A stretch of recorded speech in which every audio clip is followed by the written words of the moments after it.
The morning sun cast long shadows through the cracked windows of St. Mary's Chapel. Sister Mercy knelt before the wooden cross, her weathered hands folded in prayer. The silence was perfect, until it wasn't.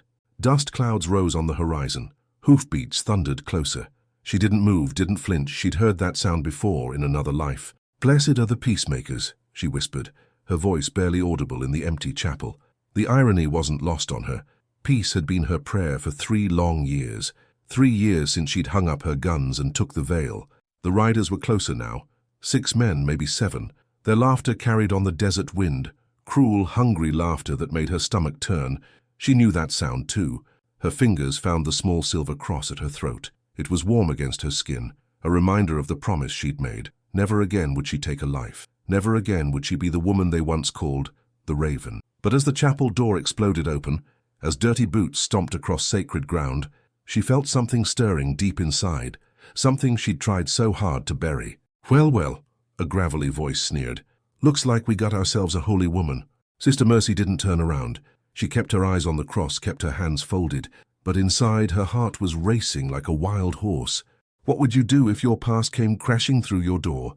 Let me know in the comments below. But what the gang didn't know about this quiet nun would change everything. The man's voice was like sandpaper on stone. "You deaf, sister? I said turn around."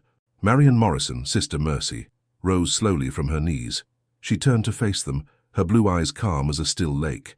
6 men stood in her chapel, their faces masked by bandanas, their guns already drawn. "This is God's house," she said quietly. "You're welcome to pray, but I ask that you show respect." The leader, a tall man with cruel eyes, threw back his head and laughed. "Respect, lady, we're here for the gold. Heard tell this little church has been collecting donations from the mining camps."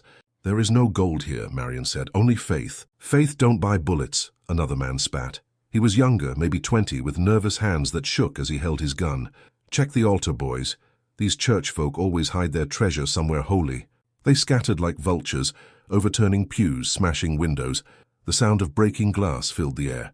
Marion's jaw tightened, but she didn't move. The young gunman approached her, his pistol wavering. "You sure are calm for someone staring down a gun barrel." Marion looked at him. Really looked. Behind the bravado she saw fear, desperation, hunger. She'd seen that look before, in the mirror, back when she was running with rebels and outlaws. "What's your name, son?" she asked gently. He blinked, surprised. What? Your name. Someone gave it to you with love. What is it?" "Billy," he whispered, then caught himself. "Billy Jennings, but that don't matter none." "It matters to me, Billy, and it matters to God." The leader growled from across the room. "Shut her up, Billy, we ain't here for sermons." But Billy was looking at her with confused eyes. "You ain't scared?" Marion smiled sadly. "I've been scared my whole life, Billy, that's why I'm here." "Have you ever met someone who changed your perspective in just a few words? Tell me about it in the comments." But Billy was about to learn that some people's past doesn't stay buried. The leader's patience was wearing thin. "Garrett," he barked to one of his men, "bring me that strongbox from behind the altar." Garrett, a scarred man with dead eyes, dragged a small wooden box across the floor. The lock was already broken. Inside were a few coins, some letters, and a worn photograph. The leader snatched the photo, his eyes narrowing. "Well, I'll be damned." Marion's blood ran cold. She knew what he was looking at. The only photograph she'd kept from her old life. A picture of her rebel unit, taken after they'd driven the corrupt Sheriff Mason out of Tombstone. She was in the center, younger, harder, with a rifle across her shoulder. "Boys," the leader said slowly, "meet the famous Raven." The chapel fell silent. Even the wind seemed to hold its breath. Billy's gun hand started shaking worse. "The Raven, but she's dead, everyone says so." "Dead?" The leader chuckled. "No, she just got religion, ain't that right, Marion Morrison?" Hearing her real name spoken aloud after 3 years hit her like a physical blow. She closed her eyes, tried to find her center, tried to remember her vows. "That woman is gone," she said quietly. "Is she?" The leader stepped closer. "Because I remember the stories. How you and your rebels hit 17 supply trains. How you put 3 bullets in Captain Rodriguez without blinking.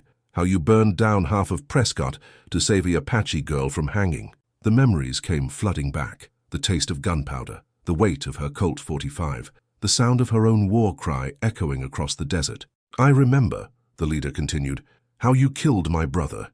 The world stopped. Marion opened her eyes, really looked at the man's face. Beneath the bandana she could see it now, the same cruel mouth, the same cold eyes. This was Jacob Harrow, and she had indeed killed his brother Frank 3 years ago. "Frank Harrow," she whispered. "That's right, and I've been looking for you ever since. Do you believe people can truly change, or does our past always catch up with us? Share your thoughts below." But Jacob Harrow was about to discover that some sins cast longer shadows than others. Billy was backing away, his face pale. "Boss, if she's really the Raven—" "She ain't nothing but a coward in a dress," Jacob snarled. "Look at her praying instead of fighting. My brother died for nothing." Marion felt the familiar fire building in her chest. "Your brother died because he was torturing innocent people, because he was burning Apache camps with children inside. He was doing his job. His job was murder." The words hung in the air like smoke. Marion realized she'd raised her voice, felt the old anger coursing through her veins. She took a deep breath, tried to center herself. "I'm sorry," she said, her voice steady again. "I'm sorry for your loss, but I won't apologize for stopping him." Jacob's eyes were wild now. "You think you can just put on a habit and wash away what you've done? You think God forgives killers?" "I pray he does," Marion said quietly. "Every day." One of Jacob's men, a thin fellow with tobacco-stained teeth, was rifling through the chapel's supply closet. "Boss, look what I found." He held up a gun belt, old worn leather with twin holsters. Empty now, but Marion recognized it immediately. It was hers. "I kept it," she said, more to herself than to them. "I don't know why." "Because you're still a killer," Jacob said. "Just a killer who lost her nerve." Billy was shaking his head. "This don't feel right, boss. She's just a nun now. What are we doing here?" Jacob backhanded the boy, sending him stumbling. "We're finishing what should have been done 3 years ago." Marion felt something shift inside her, the protective instinct that had driven her to fight for the oppressed, the same instinct that had made her take the veil to protect her own soul from violence. "Leave the boy alone," she said, her voice carrying a warning. "Or what?" Jacob laughed. "You'll pray for me?" But there was something different in her tone now, something that made the other men glance at each other nervously.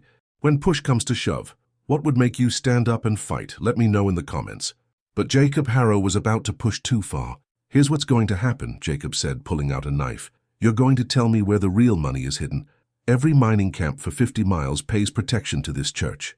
I know it." "There is no money," Marion insisted. Jacob grabbed Billy by the shirt, pressed the knife to his throat. "Then this boy dies for your lies." "No!" Billy struggled, but Jacob held him tight. "Please," Billy whispered, looking at Marion. "I don't want to die. I got a sister in Tucson. She's counting on me." Marion's heart clenched. She saw herself in Billy's eyes, young, desperate, making bad choices to survive. She'd been exactly his age when she first picked up a gun. "Let him go, Jacob. This is between us." "No, this is between you and your conscience. How many people you willing to watch die to keep your precious vow?" The knife pressed deeper. A thin line of blood appeared on Billy's neck. "Stop," Marion stepped forward. "Please, he's just a boy." "Then give me what I want." "I told you, there's nothing here." Jacob's smile was pure evil. "Then I guess the boy dies." Time slowed. Marion could see Billy's terrified face, could smell the fear sweat on all of them, could feel the weight of her old gun belt just 10 feet away. 3 years of peace, 3 years of prayer, 3 years of trying to wash the blood from her hands. But she couldn't let an innocent die, not when she could stop it. "Wait," she said quietly. Jacob paused. "Yeah? There's something you should know about me, about why they called me the Raven." Her voice was changing, becoming something harder, something that made the other men shift uncomfortably. "It wasn't because I was fast with a gun. It was because I never missed and I never forgot." "What's that supposed to mean?" Marion looked directly into Jacob's eyes. "It means your brother Frank had a scar on his left hand, shaped like a crescent moon. Got it from a branding iron when he was 12. Jacob's eyes widened. That was a detail only family would know. "It means he was afraid of spiders. Used to scream when he found one in his bedroll." "How do you—" "It means," Marion continued, her voice deadly quiet, "that before I killed him I spent 3 days learning everything about him, his habits, his fears, his weaknesses, because that's what I did, Jacob. I learned people, and then I ended them. What would you sacrifice to save someone else's life? Share your thoughts below. But the most dangerous predator is the one that's learned to pray." The silence in the chapel was deafening. Even the wind outside seemed to hold its breath. "You're lying," Jacob whispered, but his voice was shaking. "Am I? Your brother had a birthmark on his shoulder, shaped like Texas. He got it from your daddy's side." Jacob's face went white. "That's impossible. You couldn't know that. I know that he cried for your mama when he was dying. I know that he begged me to tell you he was sorry. I know that his last words were your name." The knife in Jacob's hand was trembling now. "You're trying to get in my head." I'm trying to tell you the truth. Your brother wasn't the monster you think he was. He was just lost, like you are now. One of Jacob's men, a heavy-set fellow with a grey beard, was backing toward the door. Boss, maybe we should just go. This don't feel right. Nobody's going anywhere, Jacob shouted, but his voice cracked. Billy was looking at Marion with new eyes. You really were the Raven? I was, she said simply. I killed 17 men in 3 years. I burned down buildings, I robbed trains. I did terrible things for what I thought were good reasons. And now I try to make up for it, one prayer at a time. Jacob pressed the knife deeper into Billy's neck. Enough talking. You want to save the boy? Put on your guns. Marion looked at the gun belt lying on the floor. The leather was worn smooth from her hands. She could almost feel the weight of the Colts in her holsters. If I put on those guns, she said quietly, some of you will die, maybe all of you. Big talk from a nun. It's not a boast, Jacob, it's a warning. I've spent 3 years learning to be merciful. I've forgotten how. The grey-bearded man was at the door now. Boss, I'm out. This is madness. Come back here, Tom. But Tom was already outside, his boots pounding away across the desert. Jacob was losing control of his men. Billy could see it too, the way the others were glancing at each other at the door, at the woman who stood so calmly in front of them. So you can still walk away, Marion said. All of you, take your horses and ride. I won't follow. Like hell. But if you hurt that boy, her voice dropped to a whisper, I'll hunt every last one of you down and I'll make sure you see me coming. Have you ever had to choose between who you used to be and who you want to become? Tell me about it. But some choices can only be made with blood. Billy was crying now, tears mixing with the blood on his neck. Please, mister, I don't want to die. I just need money for my sister's medicine. Shut up! Jacob's hand was shaking so badly the knife was dancing across Billy's throat. His sister is sick? Marion asked softly. Billy nodded. Consumption. The doc says she needs to go to California, clean air, but the train fare... How much? $50. Marion closed her eyes. $50. Less than what she used to steal from a single stagecoach. A life hanging in the balance for the price of a good horse. I have $50, she said. Jacob laughed harshly. You just said there was no money. I said there was no church money. I have $50 of my own, hidden. Where? Let the boy go first. No deal. Then we have a problem. The remaining men were getting nervous. One of them, a young Mexican with kind eyes, stepped forward. Senor Jacob, perhaps we should listen to the sister. Shut up, Miguel. But the boy... I said shut up. Marion watched the dynamics, saw the fear spreading through the group. Jacob was losing them. Desperate men made dangerous decisions. You know what I think, Jacob said, his voice rising. I think you're bluffing. I think you're just a coward who hides behind God's skirts. Maybe I am. I think you won't fight even to save this boy's life. Marion looked at Billy, saw the terror in his young eyes, saw his sister's face in them, a girl she'd never met but who needed her brother to come home. You're wrong, she said quietly. Prove it. Jacob, please, think about what you're doing. Think about Frank. Frank is dead because of you. Frank is dead because he chose to hurt innocent people. Don't make the same choice. But Jacob was beyond reasoning now. The knife pressed down harder. Billy screamed, and something inside Marion Morrison snapped. The vows she'd taken, the promises she'd made, the woman she'd tried to become, all of it crumbled in an instant. Miguel, she said, her voice completely different now. Take the others and walk away right now. Miguel looked at her, saw something in her eyes that made him cross himself. Si, senora. You can't leave, Jacob shouted. I'm giving the orders here. But Miguel was already backing away, followed by the other 2 men. They could smell death in the air. When everything you believe in is tested, what remains? Share your thoughts below. The nun was gone. The raven had returned. The chapel was empty now except for Jacob, Billy, and the woman who was no longer just Sister Mercy. Well, Jacob said, trying to keep his voice steady. Looks like it's just us. Marion walked slowly to her gun belt. Every step felt like walking backward through time. 3 years of peace. 3 years of trying to be someone else. Don't do it, Billy whispered. Please, sister, don't become what you were. She picked up the belt, felt the familiar weight of the leather. The holsters were still perfectly positioned, worn to fit her hands exactly. I'm sorry, Billy, she said, but I can't let you die for my sins.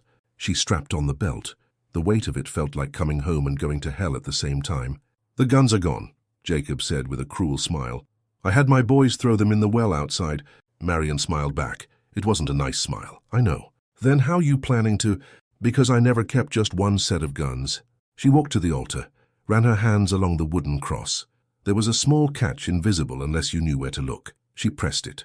The cross swung open like a door. Inside, wrapped in oiled cloth, were 2 Colt 45s.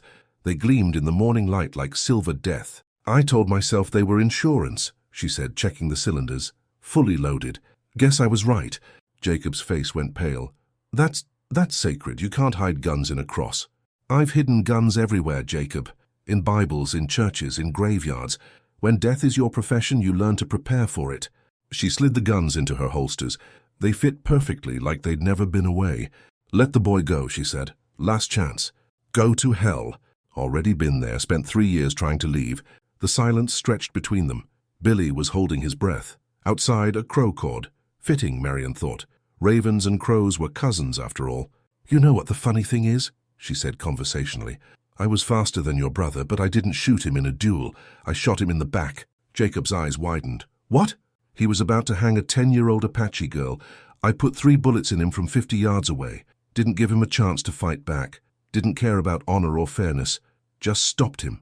You murdered him. I executed him. There's a difference. She looked at Billy, saw the tears still flowing down his cheeks. What's your sister's name? Maria, he whispered. Pretty name. How old is she? 14. Same age as the Apache girl. Do you think there's a difference between killing and murder? I'd love to hear your perspective. But some debts can only be paid in blood. Are you ready to dance, Jacob? Marion's voice was calm as still water. Her hands hung loose at her sides, fingers relaxed but ready. She'd found her center again.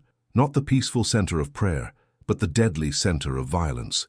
I've been ready for 3 years, Jacob snarled, but his hand was shaking as he held the knife to Billy's throat. Then let's finish this. But first you let the boy go. Hell no, he's my insurance. You don't need insurance, Jacob. You need a miracle. Billy was looking back and forth between them, seeing death in both their eyes. Please, he whispered. I don't want to die. You're not going to die, Billy, Marion said softly. I promise you that. Big promises from a dead woman, Jacob said. I died 3 years ago when I hung up these guns. What you're looking at now is just the ghost.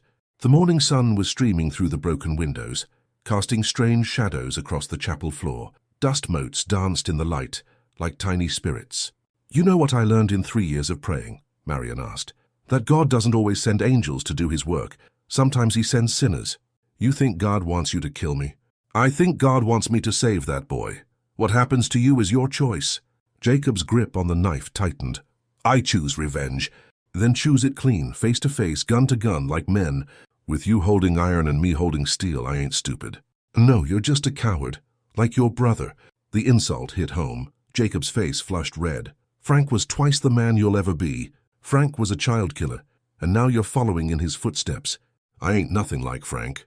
You're exactly like Frank, hiding behind innocence, hurting people weaker than you. The only difference is Frank had the guts to face me when it mattered. It was a lie. Frank had been running when she shot him, but Jacob didn't know that. You want to die so bad? Jacob's voice was rising. I'll give you what you want, but first you're going to watch this boy bleed. The knife moved. Billy screamed, and Marion Morrison drew. In a moment of crisis, do you think we show our true nature? Tell me what you think. Time slowed to a heartbeat. Then chaos erupted. The Colt 45 appeared in Marion's hand like magic. No wasted motion, no hesitation. Just muscle memory burned into her bones by 3 years of violence. The first shot took Jacob in the shoulder, spinning him away from Billy. The second shot shattered the knife in his hand. The third shot. She didn't take the third shot. Billy collapsed to the floor, gasping. Jacob was on his knees, clutching his shoulder, his face white with shock and pain. How? He whispered. How did you? I told you, Marion said, her gun still trained on him. I never miss. Steam was rising from the barrel of her Colt. The smell of gunpowder filled the chapel. For a moment she was back in the desert, back in the war, back in the place where death was common as sunrise. Billy, she called softly, you hurt? The boy shook his head, touching his neck. Just a scratch. Get out of here, take Jacob's horse, ride to Tucson, get your sister to California. But go now. Billy scrambled to his feet, paused at the door. What about you? I'll be fine. What about him? Billy nodded toward Jacob. Marion looked down at the man who'd been hunting her for 3 years. He was still alive, would probably stay that way if he got medical attention. She could finish it right now, put a bullet in his head, and end the threat forever. It would be so easy, just a squeeze of the trigger. Please, Jacob whispered, don't kill me. The same words his brother had spoken 3 years ago. The same fear in his eyes. The same desperate hope for mercy. Marian thought about the Apache girl she'd saved, about Billy's sister Maria, about all the people who needed protection from men like the Harrow brothers. Then she thought about the woman she'd been trying to become, the woman who knelt in prayer every morning, the woman who'd taken a vow never to kill again. "I'm not going to kill you, Jacob." Hope flickered in his eyes. "But if I ever see you again, if you ever hurt another innocent person, I will hunt you down and put you in the ground. Do you understand?" He nodded frantically. "Good, now get out of my church. Would you have shown mercy, or would you have ended the threat permanently? Let me know." But mercy, Marian was about to learn, sometimes comes with a price. Jacob struggled to his feet, his good hand pressed against his wounded shoulder. Blood seeped between his fingers, but the wound wasn't fatal. Marian had been careful about that. "This ain't over," he muttered as he stumbled toward the door. "Yes, it is," Marian said firmly. "It's over for both of us." She watched him go, heard his horse's hooves galloping away across the desert. Only when the sound faded completely did she allow herself to breathe. The chapel was quiet again. Sunlight still streamed through the windows, but now it illuminated the damage, overturned pews, broken glass, blood on the floor. The smell of gunpowder hung in the air like incense. Marian looked down at the gun in her hand. It felt heavier now, like it was made of lead instead of steel. She'd broken her vow. 3 years of peace, shattered in 30 seconds. "But you saved him," she whispered to herself. "You saved Billy." She walked to the altar, opened the hidden compartment in the cross. But instead of putting the guns away, she hesitated. Jacob might come back. There might be others. How could she protect people if she was unarmed? "Because that's not who you are anymore," she said aloud. She placed the guns back in their hiding place, but she didn't close the compartment. Not yet. The chapel door creaked open. Marian spun around, her hand instinctively moving toward her hip, but it was just Billy standing in the doorway with his hat in his hands. "I thought you left," she said. "I did. Got about a mile out and turned around." "Why?" Billy stepped inside, looked around at the destruction. "Because I realized something. You didn't just save my life, you saved my soul." Marian frowned. "I don't understand." "I was going to kill someone tonight," Billy said quietly. "After we finished here, there's a man in Tombstone who owes me money. I was going to put a bullet in him and take what he owed me. But watching you, seeing how you chose mercy over revenge, I can't do it now." Marian felt tears welling up in her eyes. "Billy, you showed me there's another way. That being strong doesn't mean being violent. That sometimes the hardest thing is choosing not to fight. But I did fight. I broke my vow." "No," Billy said firmly. "You kept your real vow. The one to protect innocent people. The one that made you become a nun in the first place. Have you ever had to choose between conflicting principles? How did you decide? Share your story." But Billy's words would echo in ways neither of them expected. 3 days later, Marian was sweeping the chapel steps when she saw the dust cloud on the horizon. Her heart sank. She'd been expecting this. The rider was alone, but she recognized the horse. It was Billy, but he was slumped over in the saddle, barely conscious. She ran to him as he collapsed in front of the chapel. He was shot in the chest, bleeding badly. "Billy, what happened?" "Jacob," he gasped. He followed me, caught up with me outside Tucson." Marian's blood ran cold. "Where is he now?" "Dead. I had to—" "You killed him?" Billy nodded weakly. "He was going to hurt Maria, my sister. I couldn't let him." Marian helped him into the chapel, laid him on one of the pews. The wound was bad, but not fatal if she could stop the bleeding. "I'm sorry," Billy whispered. "I know you wanted to give him a chance, but he wouldn't take it." "Shh, save your strength." As she worked to bandage his wound, Billy kept talking. "He said he was going to kill me slow, make me pay for what you did to him. Then he was going to come back here and finish you. It's over now." "Is it? There's going to be more, isn't there? More men like Jacob, more people who remember the Raven." Marian's hands stilled on the bandage. She'd been thinking the same thing. Word would spread, they always did. The story of the nun who strapped on guns to save a boy would become legend, and legends attracted the wrong kind of attention. "Maybe," she admitted. "Then you can't stay here. You can't be just Sister Mercy anymore. I don't know how to be anything else." Billy reached up, touched her hand. "You're both. You're the woman who prays for peace and the woman who fights for justice. Maybe that's what this place needs. Maybe that's what God needs." Outside, thunder rumbled across the desert. A storm was coming, the kind that washed the dust from the air and made everything clean again. "I spent 3 years trying to wash the blood from my hands," Marian said. "But maybe the blood was never the sin. Maybe the sin was walking away from people who needed help. So what do you do now?" Marian looked around the chapel, her sanctuary, her responsibility. "I stay," she said finally. I keep the church, I keep the peace, and if someone threatens the innocent, you become the raven again. I become whatever I need to be. Do you think we can ever truly escape our past, or do we just learn to live with it? I'd love to hear your thoughts. But living with the past meant facing an uncertain future. Billy recovered over the next week, tended by Marion's careful hands and herbal remedies she'd learned from Apache healers years ago. As his strength returned, so did his questions. "What's it like?" he asked one morning as they sat on the chapel steps watching the sunrise paint the desert gold. "What's what like?" "Killing someone, taking a life." Marion was quiet for a long moment. "It's like carrying a stone in your chest. Every person you kill adds another stone until you can barely breathe. That's why I came here, to learn how to set the stones down. But you picked them up again for me." "Yes, and I'd do it again, even knowing what it costs." "Billy, some things are worth the cost. Some people are worth saving, even if it damns you in the process." They sat in comfortable silence, watching a hawk circle overhead. The desert was peaceful in the morning light, but Marion knew peace was fragile. It had to be protected. "I've been thinking," Billy said, "about what you said, about becoming whatever you need to be. And I want to help, I want to stay." Marion looked at him. "This isn't your fight." "Yes, it is. You saved my life, you saved my sister's life, you showed me there's a difference between violence and justice. Let me help you protect this place. Here it's dangerous. Men like Jacob will keep coming. They'll come for the legend, for the challenge, for revenge. This chapel will never be truly safe. Then we make it safe. We make it a place where people can come for help, where the innocent can find protection, where the guilty can find redemption." Marion smiled. "You sound like a preacher." "Maybe I am. Maybe that's what I was meant to be all along." That afternoon they buried Jacob Harrow in a small cemetery behind the chapel. No marker, no ceremony. Just a man returned to dust. His story ended. "Do you think God forgives him?" Billy asked. "I think God forgives everyone who asks," Marion replied.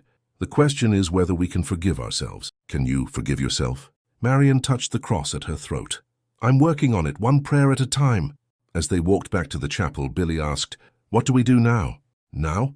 We wait, we pray, we help whoever comes to us seeking aid, and if someone threatens the innocent, we remind them that some churches have thorns." "What do you think makes a person truly redeemed? Is it their actions, their intentions, or something else? Let me know." But redemption, like revenge, sometimes comes from unexpected places. 6 months later, the story had spread across the territory. They called her the praying gun, the nun with no name, the angel of death. The tales grew with each telling, as tales do. Some said she could draw faster than lightning. Others claimed her bullets were blessed by God himself. Still others whispered that she was already dead, a ghost who haunted the desert, protecting the innocent from beyond the grave. Marion didn't mind the stories. Stories kept some people away, the ones who came looking for easy prey, but they also brought others, the desperate, the hunted, the lost. A woman fleeing an abusive husband, a family driven from their farm by corrupt officials, children orphaned by violence. They all found their way to St. Mary's Chapel, drawn by whispers of a place where the innocent could find sanctuary. Billy had indeed become a preacher of sorts, though he still wore his gun belt. He'd learned to shoot from Marion, learned the difference between killing and protecting. His sermons were simple, practical things about standing up for what's right and protecting those who couldn't protect themselves. The chapel had been rebuilt, stronger than before. The congregation was small but devoted, mostly outcasts and refugees who understood the value of second chances. They called Marion sister and Billy pastor, and nobody asked too many questions about the past. On quiet evenings, when the desert wind sang through the canyon walls, Marion would kneel before the cross and pray. Not for forgiveness. She'd made peace with her choices. She prayed for wisdom, for strength, for the grace to know when mercy was appropriate and when justice was required. The guns were still hidden in the cross. She checked them regularly, kept them clean and loaded. Not because she wanted to use them, but because she knew she might have to. Peace, she'd learned, was something you had to fight for. One evening, as she finished her prayers, Billy approached. "Riders coming," he said quietly. 3 of them, armed. Marion rose, brushed dust from her habit. "Trouble? Maybe. They're flying a white flag, but desperate men do desperate things."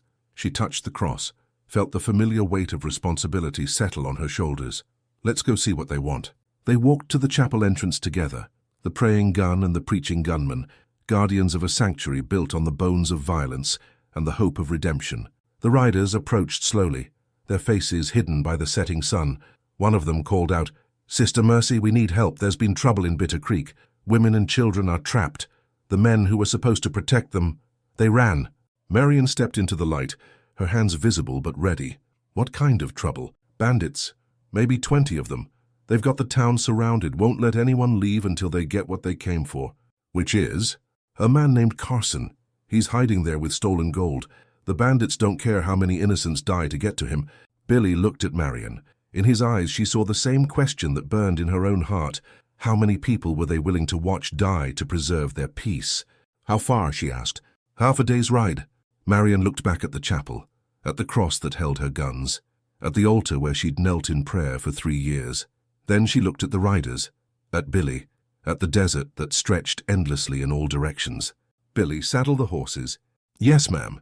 As Billy hurried away, one of the riders called out, "Sister, you sure about this?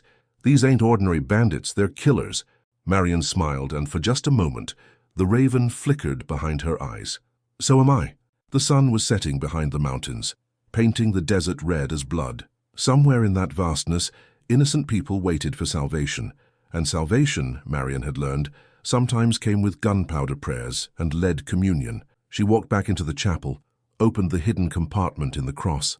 The guns gleamed in the candlelight, patient as death, ready as judgment. "Forgive me," she whispered, though she wasn't sure if she was talking to God or to herself. But as she strapped on the gun belt, felt the familiar weight settle around her hips, she knew the truth. Some sins were worth committing, some souls were worth saving, and some prayers could only be answered with action.